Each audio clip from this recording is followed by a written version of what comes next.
Ya, terima kasih pemirsa Anda masih bersama kami dalam Bincang hari ini. Kita masih bahas resmi dilantik apa tugas kepala dan juga wakil kepala Otorita IKN Nusantara. Saya masih ditemani Mas Karyono Wibowo, pengamat politik. Tadi di segmen sebelumnya Mas Karyono juga sudah menyebutkan bahwa meskipun sentimen publik ketika dua nama ini muncul, ini sentimennya cenderung positif begitu ya Mas Karyono, namun memang Ya, tidak terlepas pasti dari pro dan kontra. baik. Bagaimana kemudian dengan partisan yang juga turut mendukung nama-nama di luar dua nama ini seperti yang sebelumnya mendukung Pak Ahok, Kang Emil dan lain sebagainya? Seperti apa pengamatan dari Mas Kar? Menurut saya tidak terlalu mempersoalkan ya. Mm-mm. Tentu saja kalau apa namanya ada sedikit kecewaan ya barangkali namanya manusia punya harapan ketika harapan itu tidak terwujud ya tentu saja ada kekecewaan. Namun demikian hemat saya ya dengan dilantiknya dua sosok ini ya ketua otorita Ibu Kota Nusantara dan wakil kepalanya ini ya uh, tidak menimbulkan reaksi yang keras dari para pendukung pendukung figur lain ya selain dua sosok ini. Mereka saya kira cukup memahami aware itu bahwa ini merupakan kewenangan presiden gitu ya karena kepala otorita Ibu Kota Nusantara ini kan memang menjadi kewenangan presiden ya. Nah ini hak presiden untuk mengangkat untuk menunjuk ya mengangkat, menunjuk dan juga memberhentikan kepala otorita Ibu Kota Nusantara ini, ya, mengangkat kepala, wakil kepala otorita Ibu Kota Nusantara ini menjadi kewenangan presiden sebagaimana ketentuan dalam Undang-Undang Nomor 3 ya tentang Ibu Kota Negara. Sehingga menurut saya dengan keputusan presiden yang melantik dua orang ini, ya, itu tidak akan menimbulkan resistensi penolakan yang masif dari partai politik ya yang sebelumnya punya jagoan lah misalnya gitu Mbak Dea. Ya. Karena jelas sekali ini merupakan kewenangan presiden untuk mengangkat dan memberhentikan menunjuk ya kepala otorita Ibu Kota Nusantara ini gitu. Sehingga mereka pasti memahami. Gitu. Oke. Nah, Mas Kar, mungkin publik dan juga pemirsa Sultan TV juga perlu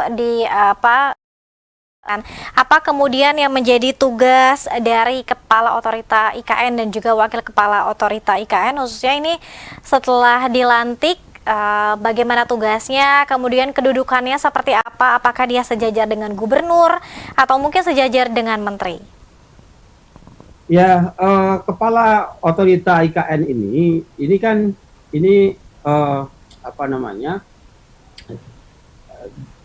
mereka adalah kepala pemerintahan di daerah khusus Ibu Kota Nusantara gitu, ya.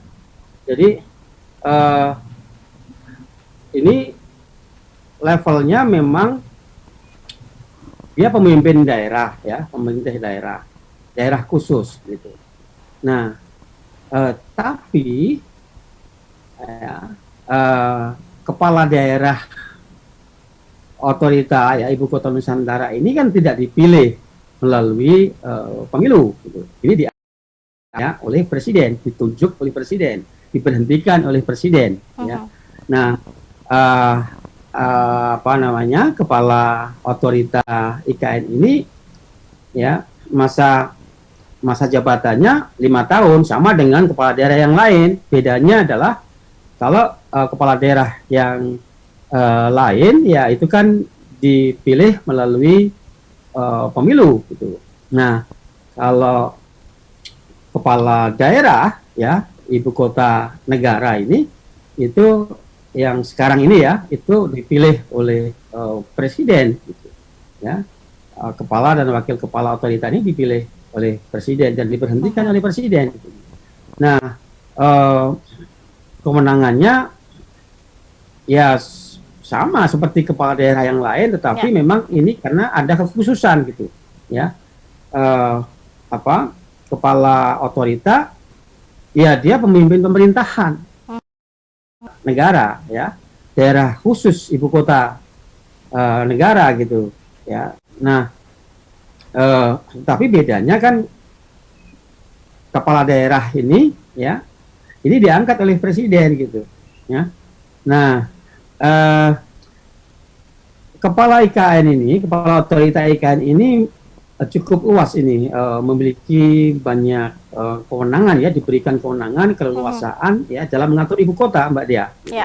Ya, eh, kepala otorita itu memiliki keleluasaan, ya, eh, dalam mengatur ibu kota, ya, pemerintahannya, ya, kemudian diberikan kewenangan dalam misalnya pemberian perizinan, investasi, ya, kemudahan berusaha, ya, pemberian fasilitas khusus kepada pihak yang mendukung pembiayaan dalam rangka kegiatan gitu, ya, dan persiapan pemindahan ibu kota negara. Jadi meskipun kepala otorita ini di bawah presiden, ya, tetapi kewenangannya itu diberikan kewenangan khusus yang cukup besar, ya, kewenangannya itu. Nah, apa namanya, sebagaimana ketentuan yang diatur di dalam Undang-Undang Nomor 3, ya, tahun 2022 tentang IKN itu, ya, bahkan kepala otorita itu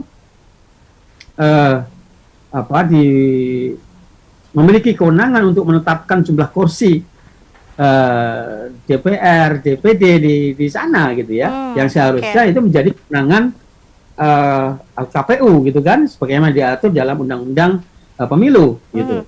Nah, karena ini khusus, ya, maka kepala otorita itu memiliki kewenangan untuk menetapkan jumlah kursi di daerah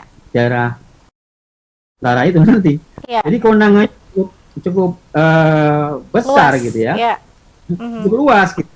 Nah, tapi tentu saja, ya, kewenangan yang diberikan kepada kepala otorita IKN itu harus melalui konsultasi dengan DPR RI gitu, ya. Sehingga nanti tidak akan ada apa namanya Dewan Perwakilan Rakyat Daerah. Ini masyarakat mungkin sebagian sudah tahu, ya, bahwa ibu kota yang baru ini, pemerintahan ibu kota Nusantara di Kalimantan Timur ini, ya, ini nanti tidak ada DPRD gitu, ya, di IKN nanti, Mbak Dea gitu. Ya. Jadi pas pada saat pemilihan juga itu nanti pemilihan umum, ya, itu hanya pemilihan presiden, pemilihan untuk memilih DPR dan DPD gitu. Gitu, Mbak. Jadi luar biasa ini kewenangan kepala otorita IKN ini. Gitu. Nah, kenapa itu? Ini menarik juga. Kenapa tidak ada DPRD nanti di sana, ya?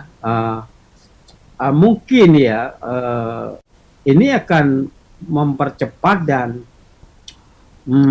mempermulus capaian, ya, pembangunan ibu kota Nusantara ini gitu, ya. Biasanya memang kan kalau ada DPRD, ya, proses pengambilan keputusan itu kan lambat, ya. Ada proses pembahasan, ada pro dan kontra gitu, ya, ada penolakan dari dewan gitu, ya, sehingga itu bisa apa namanya menghambat percepatan pembangunan gitu, ya. Nah, kelihatannya ini memang IKN ini memang didesain, ya, pemerintahan ibu kota baru ini didesain supaya pengambilan keputusan, ya, itu bisa lebih cepat gitu, sehingga pembangunan capaian pembangunan juga bisa lebih cepat dan sesuai dengan yang direncanakan. Mungkin itu tujuannya. Ya, ini menjadi posisi yang sangat menarik dan juga mungkin banyak yang memperebutkan kalau misalnya tidak langsung ditunjuk oleh presiden ya, Pak Mas Karyono ya, karena kewenangannya yang begitu luas dan begitu istimewa ya untuk kepala otorita IKN.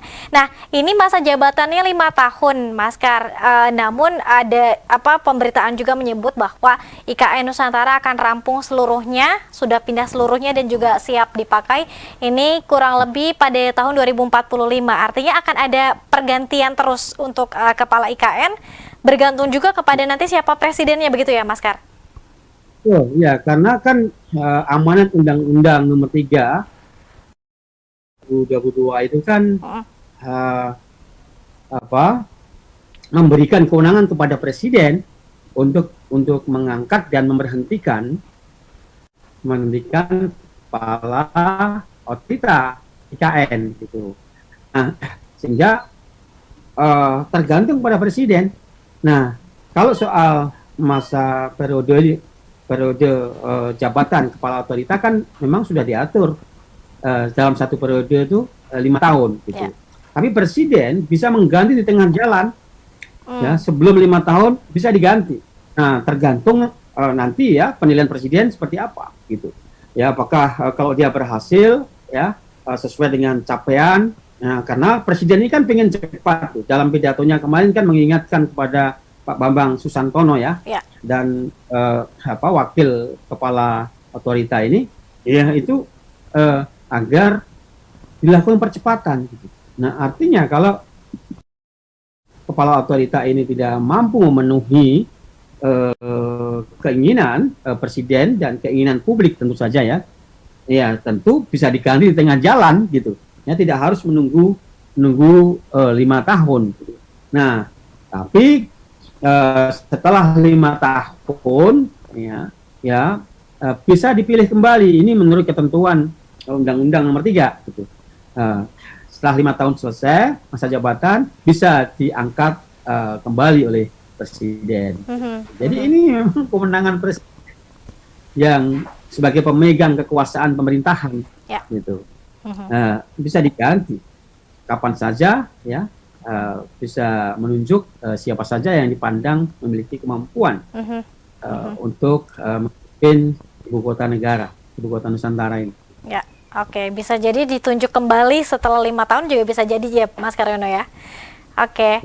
Mas Kar, kita harus jeda terlebih dahulu, nanti di segmen selanjutnya coba membacakan beberapa pertanyaan Mas Kar yang sudah ada di kanal YouTube Sultan TV. Tetap bersama kami pemirsa dalam Bincang Hari Ini.